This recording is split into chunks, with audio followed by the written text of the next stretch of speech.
할렐루야. 아멘. 여러분, 지난 한 주간도 하나님의 은혜로 승리하셨을 줄로 믿습니다.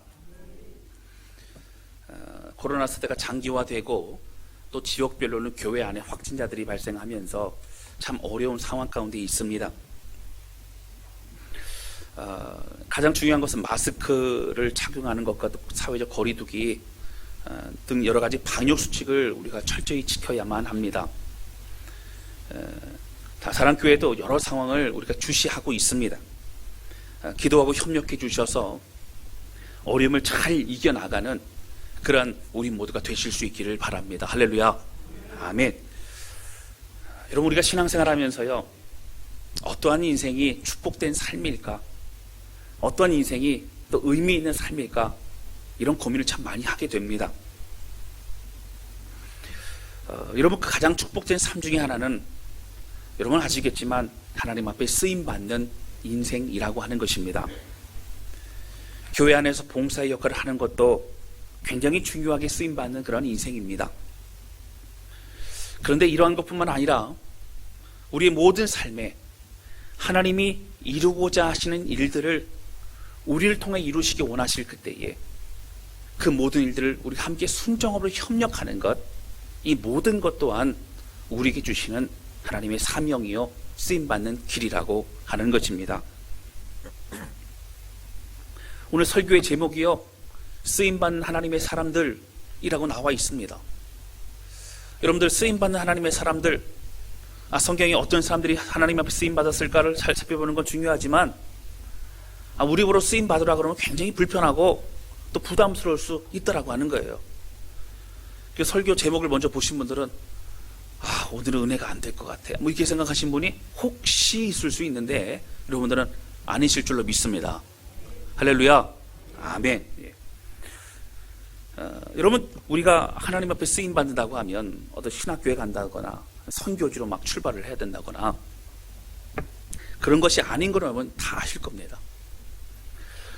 하나님 앞에 쓰임받는 사람을 선택받게 된다는 거, 이제 고생물이 훤하게 열려있다, 그런 거 아닌 거 여러분 아실 겁니다. 쓰임받는 사람들은 또 어떠한 특별한 그러한 사람들이라고 하는 것이 아니라 우리 모두임을 우리는 또 알고 있으실 것입니다. 여러분, 중요한 것은 하나님은요 우리에게 감당할 수 없는 것을 요구하지 않으십니다. 할렐루야. 그러나 만약 우리가 감당하기 어려운 사명을 주신다면 어떻게 하실까요? 그 사명을 이룰 수 있도록 힘과 능력도 주십니다. 돕는 손길도 주십니다. 함께 협력해 주의를 감당할 수 있도록 주님 역사하십니다. 할렐루야. 그것이 하나님의 뜻입니다. 참된 그리스도인으로 살아가는 것이 사명이고요, 지상 명령이 사명이고요, 빛과 소금으로 살아가는 것이 사명이고요, 또 성경의 말씀에 순종하면서 살아가는 것이 사명입니다. 성도들을 격려하고 또 섬기는 것이 사명이고요, 전도하여서 잃어버린 영혼들을 또 주 앞으로 함께 데리고 나오는 것도 사명입니다. 할렐루야. 여러분, 이러한 하나님을 향한 신뢰와 믿음을 가지고 오늘 이 설교를 들으셔야 됩니다. 그렇지 않으면 부담만 되고 힘들고 어렵고 귀를 닫게 된다는 거예요. 여러분, 우리를 향해 가장 좋은 거 주신 주님 기억하면서 오늘 끝까지 이 말씀을 통해서 잘 들으시고 믿음으로 승리하는 우리 모두가 되시기를 주님의 이름으로 축원합니다. 여러분, 하나님은요 하나님의 일을 하나님의 사람을 통해서 역사하십니다.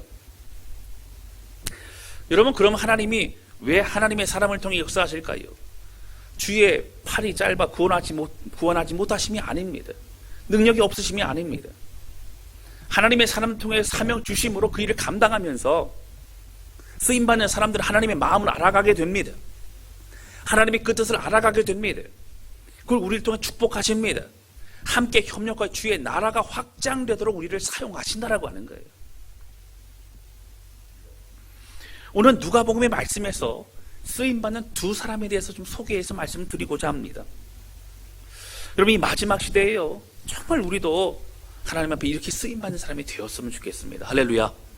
첫 번째 함께 나누기 원하는 것은요, 준비된 하나님의 사람들이 쓰임받는다는 거예요. 어떤 사람들이요? 준비된 하나님의 사람들이요. 성경에 나오는 쓰임 받는다라고 하는 것은 하나님이 주시는 사명이 있기 때문에 바로 이것은 영광스러운 것이요 또 감격스러운 것입니다. 오늘 본문의 말씀에는 마리아가 예수님을 그 육신으로 낳아서 이 땅에 오실 수 있도록 돕는 그 통로의 역할을 감당합니다. 그 은혜의 역할을 감당합니다. 여러분, 이거 정말 놀라운 일입니다. 여러분, 우리가 결혼하여서 사랑 가운데 또 아이가 생기고 아이를 낳는 것도 굉장히 신비한 거지만 이것이 아니라 성령을 통하여 처녀가 임신하여 아이를 낳는데 바로 그 아이가 바로 예수 그리스도 우리의 메시아 주님이시라는 건 놀라운 은혜라고 하는 거예요. 우리가 사사기나 선지 사사들이나 선지자가 아니더라도 신약에서는요, 모든 하나님의 백성들이 하나님의 사명을 가지고 살아가는 사명자라고 신약성이 우리에게 줄곧 말하고 있습니다. 그 여러분, 지상명령 누구에게 말씀하셨어요? 제자들에게요. 너희는 가서 모든 족속 제자를 삼아. 그 모든 족속의 제자가 된 사람들 또 제자를 삼게 되고 모든 사람들이 다 하나님의 제자가 돼야 되는 것입니다. 오늘 본문에 나오는 이야기를 먼저 살펴보겠습니다. 오늘 본문에는 예수님을 낳은 육신의 어머니 마리아가 등장합니다. 마리아는 요셉과 정혼했습니다. 이제 여기 성경에는요, 옛날 성경은 정혼이라고 나왔는데 여기 성경에 약혼이라고 나왔죠. 우리가 이제 좀 더 이해하기 쉽게 나온 겁니다. 그 약혼을 하고 1년 후에는 정식 결혼을 하게 됩니다. 1년 동안은 어떻게 돼요? 이제 마음의 준비를 하고 또 건강을 준비하고 또 그러면서 아름다운 가정을 위해서 준비하는 시간이 바로 그 시간입니다. 자, 근데 그 결혼을 앞두고 있는 마리아에게 오늘 본문의 말씀 26절에 보면 바로 가브리엘 천사가 나타납니다. 그리고 나사렛에 살고 있는 이 마리아에게 바로 찾아와서 얘기하기를 너를 통하여 하나님의 아들을 성령으로 잉태할 것이라고 그렇게 이야기합니다. 여러분, 청천벽력과 같은 그런 이야기입니다. 결혼을 앞두고 있습니다. 남자를 가까이 하지 않았습니다. 그 남자를 가까이 하지 않았는데 그렇게 임신한 것은 많은 오해와 죽을 수도 있는 그런 참으로 어려운 상황이라고 하는 겁니다. 결혼이 거꾸로질 수 있는 상황임에도 불구하고 또 자신의 목숨이 왔다 갔다 하는 사실 죽을 수도 있는 상황임에도 불구하고 오늘 결론적으로는 마리아는 어떻게 받아들입니다. 순종합니다. 내가 주의 종이오니 여종이오니 주의 뜻대로 되리이다 라고 고백하면서 받아들이고 있다라고 하는 거예요. 여러분, 사실 마리아가 감당해야 될 그 대가의 지불은 너무나 엄청난 것이었습니다. 그런데 결국 38절에 아까 뭐라고요? 바로 하나님의 뜻대로 내가 그렇게 하겠습니다. 마리아가 이르되 주여 여종이오니 주의 여종이는 말씀대로 내게 이루어지되 하며 천사가 떠나가니라. 결단을 하고 약속하고 있습니다. 사실 여기서 우리는 마리아의 당황스러움을 먼저 이야기합니다. 맞습니다. 이런 만약에요, 똑같은 상황이 아닐지라도 오늘 우리에게 천사 가브리엘이 나타나서 이런 상황이 있다면 얼마나 당황스럽겠습니까? 얼마나 여러분 그렇겠습니까? 내용을 다 알고 있는 우리는 감사합니다, 영광입니다 하겠지만 여러분, 사실 그 당시 상황으로 볼 때는 죽음을 각오해야만 됩니다. 당시 마리아에게는 이것이 얼마나 큰 엄청난 일인지 자세히 알지 못했어요. 이 엄청난 일이라는 것은 어려움이 아니라 바로 예수 그리스도를 통해 온 인류를 구원할 수 있는 놀라운 그런 구원의 사건의 시작이라고 하는 겁니다. 사명의 순종함으로 결국 대가를 치르는 그런 엄청난 것임에도 불구하고 마리아는 이것을 이루어내게 됩니다. 여러분, 우리는 여기서 하나님이 예수님을 이 땅에 보내실 때 마리아를 사용하신 것을 보면서 그 마리아가 어떠한 사람이길래 하나님이 사용하실 수 있다는 거예요. 전 세계가 아니라 당시에 선택받은 민족은 이스라엘 민족이니까요. 이스라엘 민족에는 여인들 중에도요, 사실은 마리아와 같은 그런 그 나이대에 비슷한 결혼하지 않은 그런 여인들이 얼마나 많겠습니까? 그러나 그 중에서 마리아를 선택했던 이유는 마리아가 선택받을 만한 이유가 있었다라고 하는 것입니다. 마리아가 어떠한 사람이길래 메시아이신 하나님의 아들을 이 땅에 오실 수 있도록 그렇게 오는 통로가 될 수 있었냐는 거예요. 첫 번째는요, 예수님을 낳을 수 있을 정도의 정결함과 순전한 사람이 필요했는데 바로 그 사람이 마리아였다고 하는 겁니다. 이런 마리아도 사람입니다. 이런 마리아가 죄가 있을까요, 없을까요? 헷갈리시면 안 됩니다. 이런 마리아도 어떻게 해요? 죄가 있어요. 사람입니다. 그러나 적어도 주님 앞에서 몸부림치고 말씀을 사모하고 말씀대로 살아가려고 했던 정결하고 신실한 사람이 바로 마리아였다라고 하는 겁니다. 예수 그리스도의 정결함을 이 땅에 오실 수 있도록 준비하고 돕고 섬긴 사람이 바로 마리아였다고 하는 겁니다. 둘째는요, 예수님을 순전하고 사랑으로 양육할 만한 온전한 어머니가 바로 마리아였다는 거예요. 여러분, 감정적으로 아이를 그렇게 또 훈육하고 양육하는 것이 아니라 말씀으로 양육하고 덕을 보이고 몸소 어떤 것이 가장 중요한 삶인가를 보여줄 수 있는 그러한 참된 어머니가 될 수 있는 사람이 누구였다고요? 마리아였다고 하는 겁니다. 세 번째는요, 믿음으로 하나님 앞에 서 있는 모습을 보여줄 수 있는 사람, 영적으로 깨어있는 사람이 바로 마리아였다는 거예요. 여러분, 중간중간 성경에 보면요, 예수님이 어릴 때 모습이 잘 나오진 않습니다. 몇 군데가 나오죠. 그 중에 하나가 뭐예요? 6월절 절기를 지키기 위해서 가족들이 어디로 가요? 예루살렘으로 가죠. 근데 갔다가 집에 오는데요, 얼마나 바빴는지 또 자녀들은 많고 막 그러니까 정신이 없잖아요. 중간 쭉 오고 있는데 뭘 발견하죠? 예수님이 없는 거예요. 예수를 챙기라고 하지 않았느냐? 서로 모른다는 거예요. 그래서 급하게 어디로 갑니까? 바로 예루살렘 가죠. 예수가 찾아보니까 어디 계셨어요? 예수님이 성전에 계셨죠. 성전에 계실 때에 왜 여기 계셨냐고, 왜 여기 있었냐고 책망하지요? 부모로서 그렇지 않습니까? 근데 그때에 뭐라 그래요? 내 아버지 집에 있는 걸 왜 이상히 여기느냐라고 얘기하지 않습니까? 그때 성경에 보면 마리아가 마음에 그 말씀을 이제 담아두게 되는 거예요. 가지고 있게 되는 거예요. 영적인 상황들의 흐름을 보면서 분별할 수 있고 하나님의 음성을 들을 수 있고 이 모든 상황을 알 수 있는 사람이 바로 마리아였습니다. 그래서 공생애를 시작하는데요, 거기 보면 이 형제들은요, 형 왜 그래? 형 정신 차려. 집에 가야지 하면서 막 데리고 가려고 그래요. 말씀을 전하고 어느 날 갑자기 말씀을 전하고 막 기적을 베풀고 그러니까 이상하게 여기는 겁니다. 근데 거기 보면 마리아 그랬다는 얘기가 없어요. 마리아는 어떻게 해요? 알고 있었어요. 예수님이 하나님의 아들임을 알고 있었고 하나님의 때에 그렇게 쓰임받게 될 것을 알고 있었다라고 하는 겁니다. 오늘 그런 영적인 사람이 필요했어요. 바로 그 사람이 바로 마리아였다라고 하는 겁니다.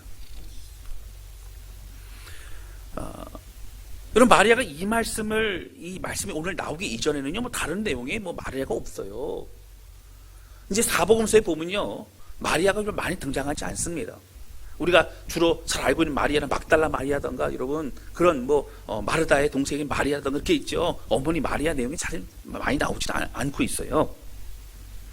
사실 여러분, 이 사건이 등장하기 이전에는 마리아는 평범한 사람이었습니다. 눈에 띄지 않는 사람이었어요. 그러나 마리아는 신실한 사람이었고 그리고 정결한 사람이었고 하나님을 사랑하는 사람이었습니다. 그는 영적인 사람이었고요, 하나님의 뜻을 알고 분별할 줄 아는 사람이었습니다.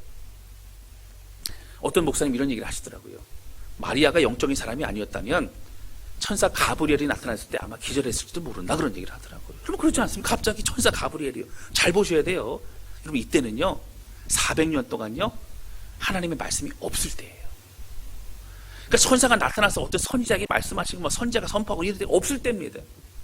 들어보지도 못했고 그런 상황도 없는데 천사 가브리엘이 나타났을 때 얼마나 여러분 충격적이겠어요.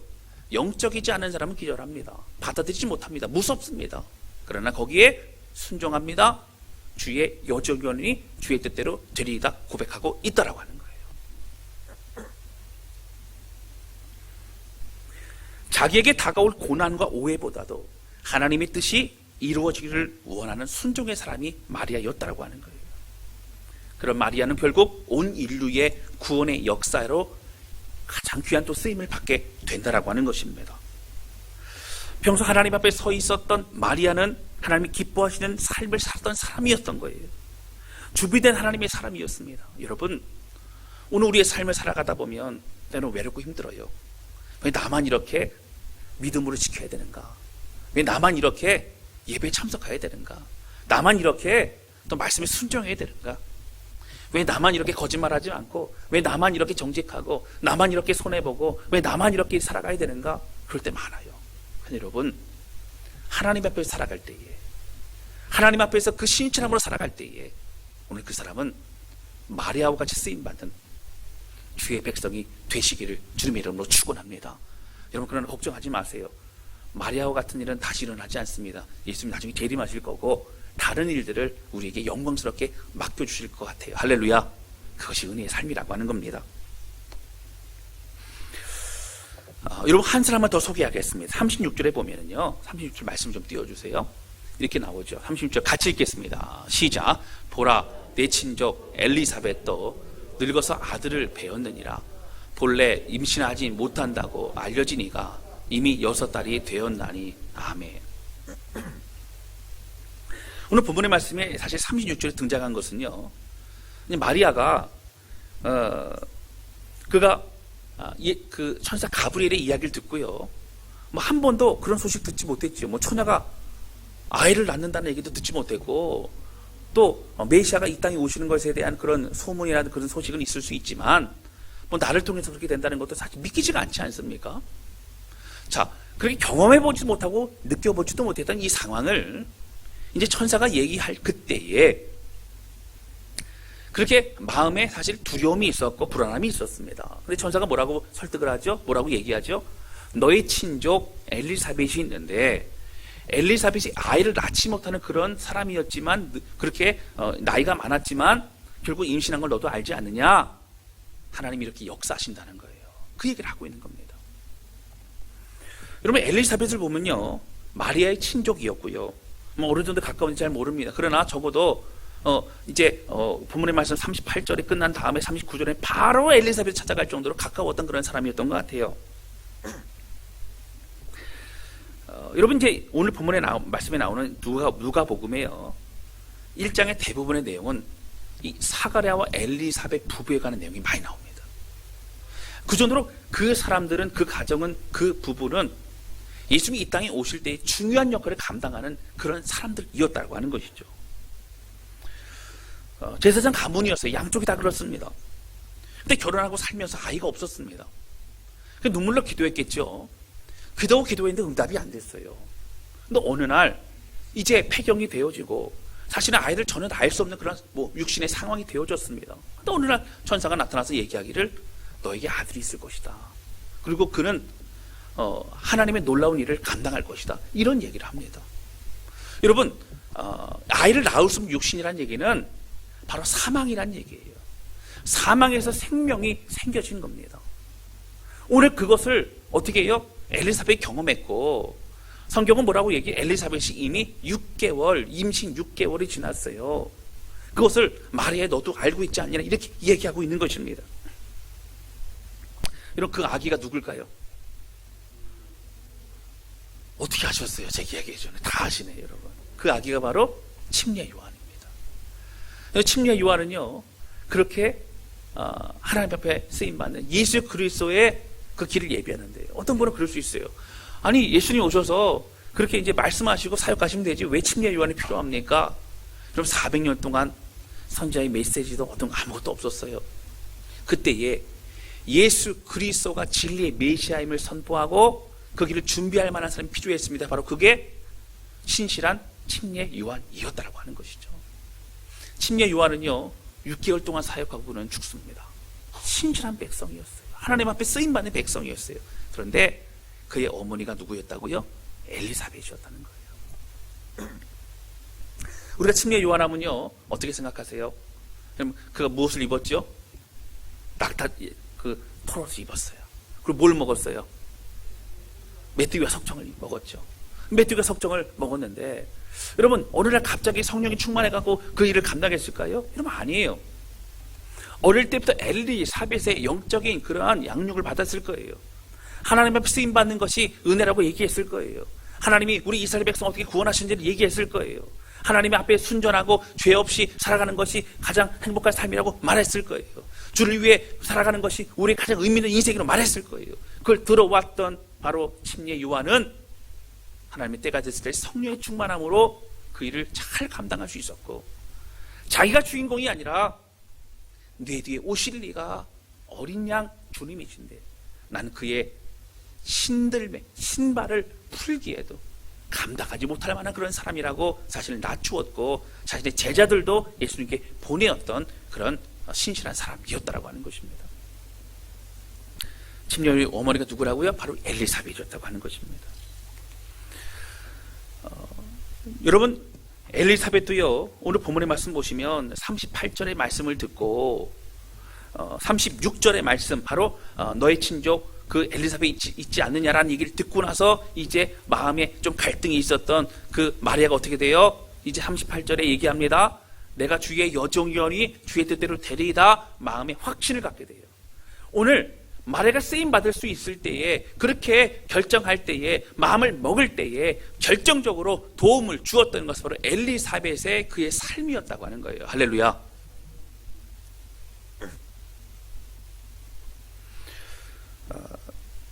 여러분 엘리사벳도요 마리아처럼 뭐 그 전에 언급되는 게 별로 없습니다. 눈에 띄는 사람이 아니었어요. 특별한 능력도 있지 않았습니다. 그런데 여러분 오늘 마리아도 그렇고요, 엘리사벳도 그렇고요, 사람들의 눈에는 띄지 않았고 사람들이 볼 때 특별하지 않은 것만 같았어도 오늘 하나님의 눈에는 띄었고 하나님이 보실 때 신실한 사람이었다고 하는 거예요. 할렐루야. 이게 중요합니다. 오늘 누굴 위해 살아가겠습니까? 때론 주의를 감당하다 보면 외로울 수 있어요. 마음이 어려울 수 있어요. 속상할 수 있습니다. 힘들고 어려워요. 내가 이렇게까지 해야 되는가라고 생각할 때가 있을 수도 있습니다. 그러나 여러분 잘 기억하시기 바랍니다. 하나님 앞에서 신앙생활하고 하나님께 영광 돌리고 하나님의 은혜로 살아가는 것이 가장 축복된 삶임을 믿으시기를 주님의 이름으로 축원합니다. 그것이 우리가 나갈 길이라고 하는 거예요. 하나님이 아시면 되는 거예요. 하나님이 기억하시면 되는 거예요. 여러분 에덴 동산 이후로요, 주께서는요 이 모든 인류를 구원하고 싶으셨어요. 근데 하나님의 때가 있잖아요, 그렇죠? 그 때가 있을 때까지 하나님 기다리시고 그 때가 되었을 때 누구를 통하여요? 마리아를 통하여서, 엘리사벳을 통하여서 예수님이 이 땅에 보내셨다라고 하는 겁니다. 이 모든 것이 바로 예수 그리스도 이 땅에 오시고 자라나 공생애를 통하여 십자가 사건과 부활의 영광으로 우리를 살리시고 전 인류를 구원하기 원하시는 하나님이 계획 가운데 있는 것이고요. 그 통로로 누구를 쓰고 있어요? 마리아와 엘리사벳을 쓰고 있다라고 하는 것입니다. 사랑하는 성도 여러분, 여러분 사람들보다 하나님 앞에 더 신실하고요 준비된 주의 백성 되시기를 주님의 이름으로 축원합니다. 저는요 소망하는 마음이 있습니다. 저와 여러분을 통해서 주께서 은혜를 부어주셔서 많은 영혼들이 더 살아나게 되어지고 힘을 얻게 되어지고 격려받게 되어지고 그리고 하나님의 믿음의 온전한 길을 걸어가는 그런 은혜의 삶을 사는 사람이 많아지시기를 주님의 이름으로 축원합니다.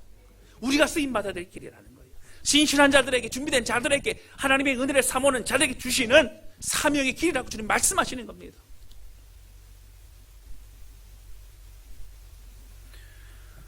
하나님 말씀하실 때 내 상황과 형편을 보고 또 손익을 계산하지 않았어요. 하나님이 나에게 주신 말씀임을 확신하면서 그 말씀을 순종하는 열정과 순종이 있었어요. 여러분 마리아와 엘리사벳이 영적인 사람이었습니다. 무엇이 중요한지 아는 사람이었습니다. 영적 분별하고 깨닫는 사람이었습니다. 그리고 내 생각을 꺾고 무릎 꿇고 그 앞에 순종할 수 있는 하나님의 사람이었다라고 하는 거예요. 할렐루야. 그게 중요합니다. 여러분 이 시대는 하나님의 사람들이 필요합니다. 수많은 그리스도인이 있지만 그 중에서도 오늘 마리아와 엘리사벳과 같은 그런 순전함으로 쓰임 받을 사람들이 필요하다라고 하는 거예요. 오늘 이야기는 특별한 어떤 선지자와 같은 이 시대의 그런 역할을 말씀하시는 게 아닙니다. 지금 우리가 봉사하고 있는 그런 역할도 있을 수 있어요. 코로나 때문에 우리의 봉사와 섬김이 좀 더 이제 축소가 되고 그런 부분도 있지만 똑같은 교사를 섬겨도 어떠한 마음으로 오늘 마리아와 엘리사벳과 같은 마음으로 섬길 때 하나님의 놀라운 역사가 일어나게 되고요, 어린 영혼들이 더욱더 주님을 만나게 될 줄로 믿습니다. 그것이 우리가 해야 될 어떠한 마음으로 섬겨야 되는가 중요합니다. 안내로 섬기고 또 찬양단으로 섬기고 또 성가대로 또 여러 가지 봉사로 섬기고 나아갈 때 마찬가지입니다. 이러한 순전한 마음으로 하나님 앞에 서 있는 자들을 통해서 하나님은 놀라운 하나님의 역사를 우리를 통해 이루신다라고 하는 거예요. 저는 쓰임받는 인생 되시기를 주님의 이름으로 축원합니다. 하나님 앞에 영혼을 살리는 데 더욱더 쓰임받으시기를 주님의 이름으로 축원합니다. 두 번째 함께 나누기 원하는 것은요, 하나님의 말씀을 믿게 하는 사람으로 쓰임받기를 또 원하는 거예요. 오늘 본문의 말씀에 제가 아까 말씀드렸지만 36절에서요, 마음에 갈등이 되고 또 두려울 그때에 천사가 뭐라 그랬어요? 너희 친족 엘리사벳이 있지 않느냐? 그가 나이가 많아서 36절 좀 띄워보세요. 본래 임신하지 못한다고 알려진 이가 이미 어떻게 됐다고요? 6달이 됐다고요. 6달이 됐다고요. 오늘 본문의 말씀이 굉장히 중요한데요, 한번 볼까요? 여러분 26절 보세요. 그 엘리사벳의 그 천사가 엘리사벳을 만난 이야기 있은 다음에 26절에 이어질 때에 성경 뭐라고 하냐면 6째 달에 이렇게 나옵니다. 그리고 6달이나 되지 않았느냐. 그럼 앞에 엘리사벳 이야기와 오늘 마리아 이야기가 연결되는 건데요, 성경이 굳이 6달이라는 길을 왜 할까요? 왜 엘리사벳은 어떤 역할을 할까요? 여러분 침례 요한처럼요, 마리아가 믿고 하나님의 놀라운 그 일들을 순종할 수 있도록 돕는 역할이 여러분 엘리사벳의 큰 역할 중에 하나였어요. 기가 막힌 일이 이게 있을 수 있는 일이야? 라고 할 때에 너희 친족 엘리사벳이지 않느냐? 이렇게 기억해 보니까 엘리사벳이 임신한 거를 여러분 들었어요. 그리고 맞다 엘리사벳이 임신했지. 그가 나이 많아서 애를 낳을 수 없는데도 임신했지. 깨달으면서 그의 마음이 확신으로 가득 차게 되어졌다라고 하는 거예요. 성경학자들 중에서는요, 이 시점에서 마리아가 엘리사벳이 임신한 거를 알았을까 몰랐을까 이걸 또 연구하는 사람이 있어요. 근데 사실 뭐 중요하지는 않습니다. 근데 대체적으로 많은 성경학자들은 알았을 걸 생각해요. 왜 그러냐면 여러분 이스라엘 자체가 크지 않습니다. 그리고 친척들에 대한 소문들이 많이 있죠. 더구나 이런 기적과 같은 소문이 여러분 가만히 있었을까요? 뭐 알려졌겠죠. 아니 글쎄 아이를 낳을 수 없는데 임신을 했대. 이 얘기가 벌써 들었을 거예요. 그리고 오늘 38절 이후에 39절에 보면요, 이제 천사와 만나서 얘기를 한 이후에 어떻게 돼요? 이때에 마리아가 일어나 빨리 산골로 가서 유대 한 동네에 이르러 누굴 만나러 가요? 엘리사벳을 만나러 갑니다. 그러니까 어디 사는지도 알고요, 그리고 빨리 엘리사벳을 만나고 싶어서 이 얘기를 좀 하고 싶었던 겁니다. 여러분 성경학자들은요, 근데 엘리사벳에 있는 곳까지 가는 거리가 여러분 굉장히 멀었다 그래요. 150km 정도 아마 떨어졌을 거라 얘기합니다. 150km 정도면요, 어느 정도 거리냐면요, 여기서 아마 대전 정도, 그렇죠? 맞나요? 뭐 아마 그럴 거예요. 대전 정도 거리가 되지 않겠느냐. 제가 신학교 다닐 때 고속터미널에서 표를 끊으면 대전까지요 150km 정도, 155km가 써 있었으니까 아마 그 정도 될 겁니다. 근데 거기를 뭐 지금 버스, 그때 당시 버스도 없잖아요. 어떻게 갔을까? 뭐 걸어가기도 하고 달구지를 타고 간다거나 뭐 일이 있었겠죠. 4일 정도 걸리는 그런 거리가 바로 그 거리라고 하는 거예요. 그냥 그건 달려갑니다. 여러분 왜 달려갔을까요?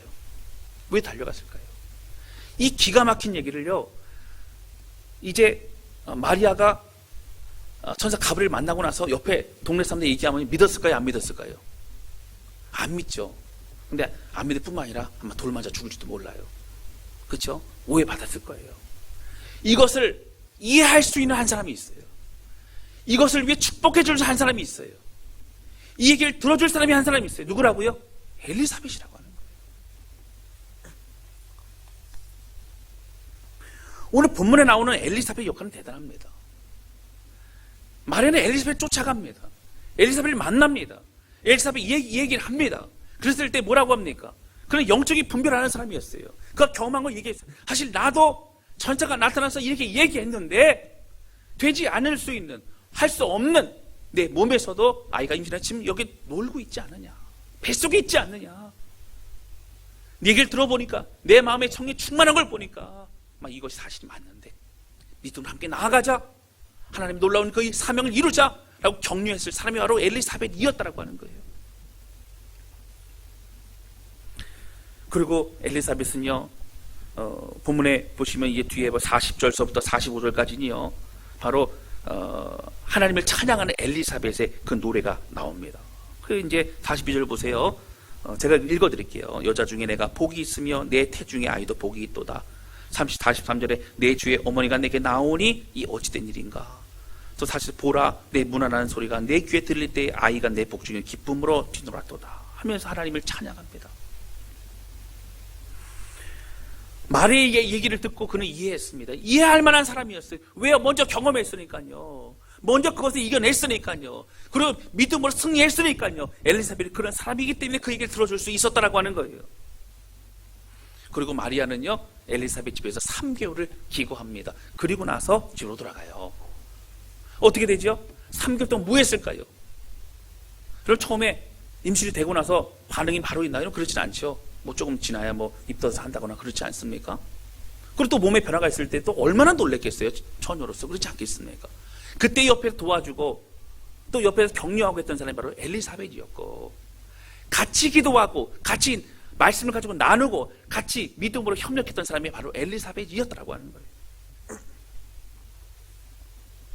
여러분, 우리는요, 마리아가요, 천사 만나고 나서 주의 여정연이 주의 뜻대로 되리라 말한 다음에 그 뒤에 줄기차게 그냥 믿음으로만 쭉 걸어간 것 같잖아요. 이러면 그렇지 않습니다. 그렇다고 해서 물으면 성경에 없는 것은 뭐 마리아가 하나님 앞에 배반하고 그랬다는 얘기가 아니고요.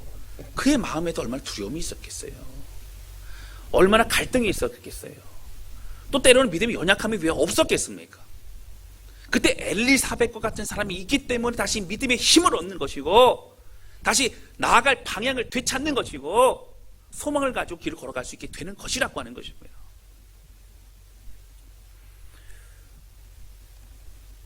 그가 다시 마음을 열고 순종하게 고백하는 과정에서 엘리사벳과 같은 사람들의 도움이 여러분 있었고요. 오늘 우리도 믿음의 길을 걸어갈 때에 옆에서 그런 사람들이 있을 때에 우리는 승리할 수 있는 거예요. 할렐루야. 여러분, 예를 들어서 어떤 집사님이 집사님 제가 열심히 좀 순종을 하는데 힘들어요. 그러면 옆에 있을 때 집사님 그렇게 하지 않아도 돼요. 뭐 그렇게까지 해요. 쉽게 좀 인생 즐기면서 살아요. 여러분, 이것이 격려의 말일까요? 아니에요. 나도 믿음으로 순종해 봤는데 힘들고 어려워도 이것이 우리에게 너무나 소중하고 가치 있는 길이라고 내가 경험했던 하나님을 말해줄 수 있는 오늘 엘리사벳 같은 사람이 우리의 삶이 되어야 된다고 하는 것입니다. 오늘 저는 여러분에게 권면합니다. 우리는 엘리사벳과 같은 사람이 되었으면 좋겠어요. 할렐루야. 우리가 힘들고 어려운 일을 걸어갈 때에 사망의 음침한 길을 갈 때가 있어요. 그러나 여러분, 그때마다 뭐 해야 돼요? 주님 붙잡아야 돼요. 주의 은혜 가운데 서 있어야 돼요. 할렐루야.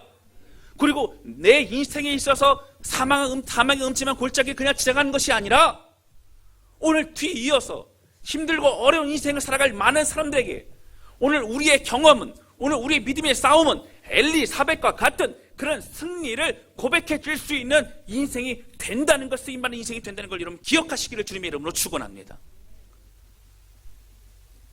힘들고 어려운 그 과정을 겪어본 사람이 똑같은 힘들고 어려운 과정을 겪은 사람이 위로가 될 수 있는 겁니다. 우리는 쉽게 다른 사람들의 내가 그 마음 알아 말할 수 없습니다. 어떻게 해요? 똑같은 그 상황을 경험해보지 못했기 때문에 쉽게 말할 수 없어요. 그러나 저 권사님도 저 집사님도 그런 어려움을 겪었다는 걸 알면서 그 어려움 가운데 승리했다는 걸 안다면 오늘 그것이 우리에게 위로가 되는 거예요. 오늘 마리아는요, 엘리사벳을 찾아가고 싶어 그는 빨리 그곳 달려갔습니다. 많은 사람들이 힘들고 어려울 때 빨리 우리를 만나고 싶고 빨리 우리와 얘기하고 빨리 우리와 함께 기도하고 싶은 그런 쓰임받는 주의 백성이 우리 모두가 되시기를 주님의 이름으로 축원합니다. 그리고 우리가 준비가 돼야 돼요. 저는 기대합니다.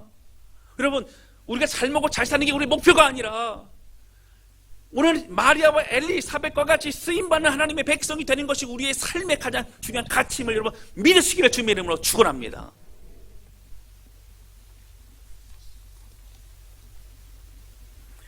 저는 기대합니다. 여러분들을 통해서 믿음이 연약한 자들이 힘을 얻고요, 주님 모르는 자들이 그렇게 함께 주 앞에 나오게 될 줄로 믿습니다. 여러분, 제가 요즘에 그렇게 기도하는 게 뭐냐면 우리 성도들이 이 코로나로 인해서 신앙이 떨어져 나가지 않기를 제가 참 기도해요. 여러분, 코로나 이 상황이요, 우리의 믿음의 현 주소를 밝혀주는 거예요. 알려주는 겁니다. 현장 예배 드리는 숫자, 그 영상 예배 드리는 숫자를 더 합해서 우리의 평소에 드리는 예배의 사람들이 나와야 되는데 그보다 숫자가 적어요. 그럼 예배 안 드린다는 얘기 아닙니까? 제가 지난번에 말씀드린 예배는 목숨 걸고 드려야 돼요.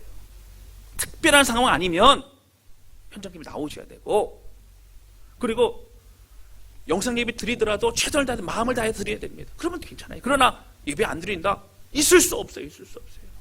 그런데 더 걱정되는 건 뭐냐면 다음 세대 우리 아이들, 유치부서부터 우리 청년부 이렇게까지 참 걱정이 많이 되죠.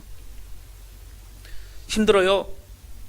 다 교회 학교 무너져 갑니다. 정말 어렵습니다. 얼마 전에 이틀 전인가 소식이 왔어요.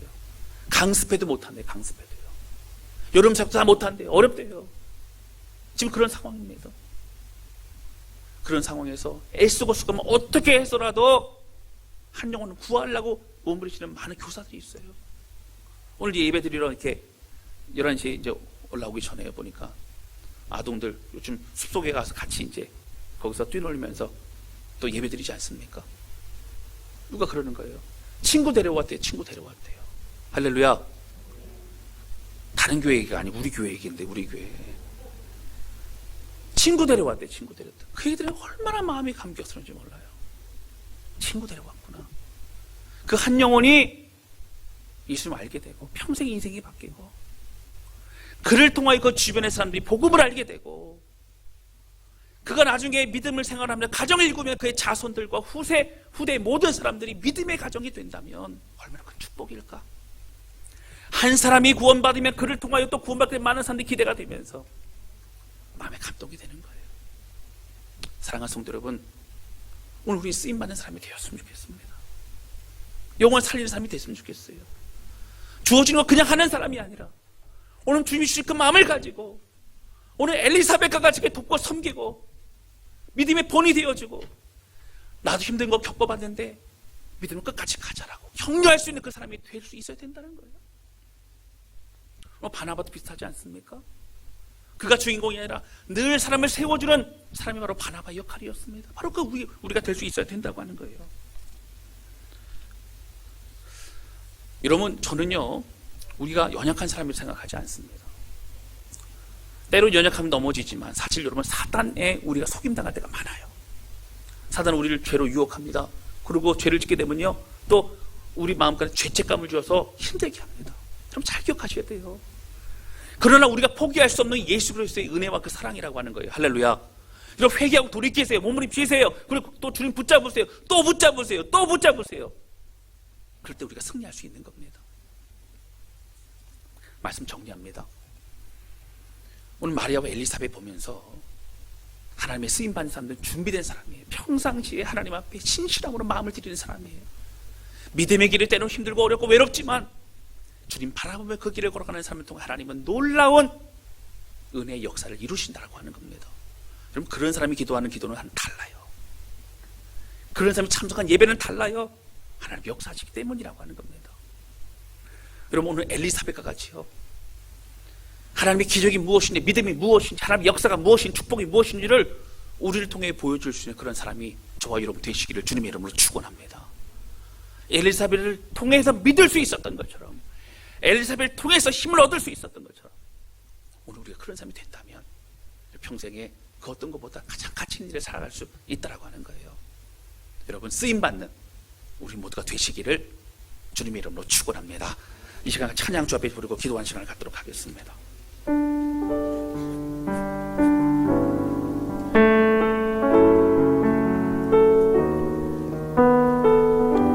여러분, 이 찬양은요 우리 참 많이 불렀던 찬양이에요. 근데 어느덧 한국교회 이 찬양 잘 안 부른대요. 여러분, 왜 안 부를까요? 주님, 내가 여기서 나를 보내소서. 부담스러워서 안 불러요. 부담스러워서. 여러분, 신학교에 선교학과가 다 없어지고 있어요. 선교학과 지원을 안 합니다. 선교사 지원을 안 해요. 선교 훈련을 1년에 2번씩 하다가 1번씩 하다가 이제는 경련을 하고 어렵습니다. 지원을 안 해요. 여러분, 그러나 당장 선교지 가는 거 아니죠. 내 맡은 자리가 선교지고 내가 있는 곳에 내가 해야 될 모든 것들이 사명이라고 함께 말씀드렸습니다. 오늘 찬양 부르면서 주여 쓰임받는 인생 되기를 소원하오니 나를 사용하여 주옵소서. 우리 그런 마음으로 찬양 고백하는 시간 되었으면 좋겠어요. 우리의 결단 되실 수 있기를 바랍니다.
나를 보내소서. 나를 보내소서.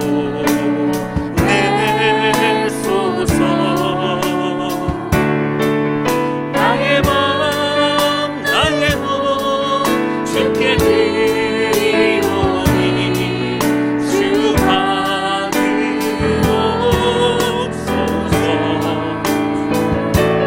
주님 내가 여기 있사오니 나를 써주소서. 나를 써주소서.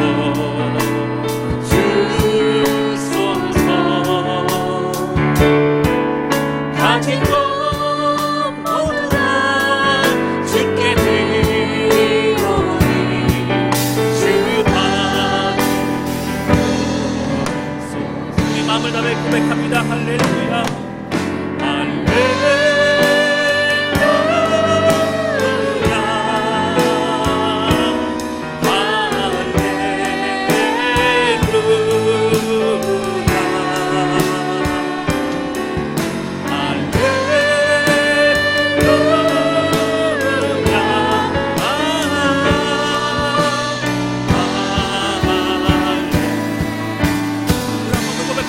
할렐루야 할렐루야.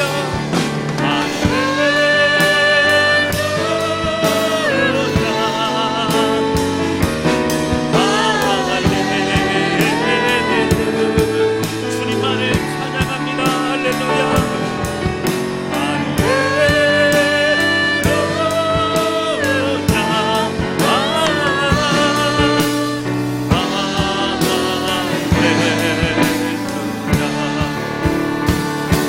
기도하기 원합니다. 이 시간 기도할 하나님 아버지, 하나님 앞에 쓰임받기를 원한다 고백했던 그 열정과 그 마음은 다 식어져 버렸습니다. 그 어떤 것이 두렵지 않다라고 고백했던 우리의 마음은 오늘도 두려움으로 가득 차 버렸습니다. 하나님, 그러나 간절히 소원하오니 오늘 마리아와 같이 쓰임받고 오늘 엘리사벳 같이 쓰임받는 하나님의 사람이 되기를 원하오니 주여 우리 은혜를 도와여 주시고 우리를 사용하여 주옵소서. 우리 간절한 마음으로 주 앞에 기도하기 원합니다. 우리 같이 기도하시겠습니다. 하나님 아버지, 주님 고백하기 원합니다. 하나님, 시간 주의 백성 되기 원합니다. 주님 한 분만 바라보는 기도의 사람이 되기를 원합니다. 하나님, 우리 부족한 연약하지만 우리 있던 능력으로 나아가는 것이 아니라 우리 주님 붙잡을 때에 주의 힘과 능력으로 사용하는 것을 고백합니다. 하나님, 간절히 소원하며 기도하오니 성령님 함께 해주셔서 주여 오늘에게 말씀해 주시고 주님, 내가 여기서 나를 써주소서. 나를 보내소서. 하나님, 간박했던 우리의 심령이 불타오르게 도와주시고 하나님, 일단 우리가 주의 믿음 안에 세워질 수 있고 해주시기를 원합니다. 오늘 엘리사벳까지 많은 사람이 있게 세우고 오늘 엘리사벳까지 믿음을 보여주고 오늘 엘리사벳과 같이 어려운 가운데 소망이 되었던 사람이 되기를 원하오니 우리를 사용하여 주시고 그리고 함께하여 주시고 불투하는 역사해 주시기를 원합니다. 하나님, 간절히 손을 기도하오니 각 가정을 축복합니다. 주님, 믿음 가운데 일어서게 도와주시고 하나님, 오늘 우리의 처지와 우리의 상황을 바라보는 것이 아니라 신실한 우리 하나님만 바라볼 수 있도록 해주셔서 주여, 힘들고는 이 코로나 상황이지만 하나님 믿음으로 승리하는 우리 성도들의 가정을 펼치도록 아버지 붙들시고 축복하시고 주님 인도하여 주시옵소서. 하나님 아버지, 오늘 말씀을 통해서 우리가 어떠한 사람 되어야 될지 말씀하시니 감사합니다. 우리는 마리아에게 집중했지만 오늘 엘리사벳과 같은 사람이 있었기 때문에 마리아가 끝까지 믿음을 지키고 주의 사명을 이루을 수 있었던 것을 보게 됩니다. 오늘 마리아와 엘리사벳은 평상시에 신실한 삶으로 하나님 앞에 영광 돌렸던 하나님의 눈에 띄었고 하나님이 기뻐하셨던 사람이었던 걸 보게 됩니다. 믿음의 길을 걸어가는 우리의 삶이 때로는 힘들고 지칠지라도 우리 주님 바라보며 낙심하지 않도록 하여 주시고 끝까지 말씀의 길로 걸어가는 주의 백성 될 수 있도록 역사하여 주옵소서. 오늘 엘리사벳과 같이 먼저 영적인 경험도 하게 도와주시고 사망의 음침한 길을 걸어갈 때에도 하나님 지치지 않도록 하여 주셔서 우리 힘들고 어려운 이 믿음의 길이 간증의 고백이 될 수 있다는 걸 깨닫게 해주시고 많은 사람들이 격려하고 이렇게 세우는 그 일을 감당할 수 있는 주 역사하여 주시옵소서.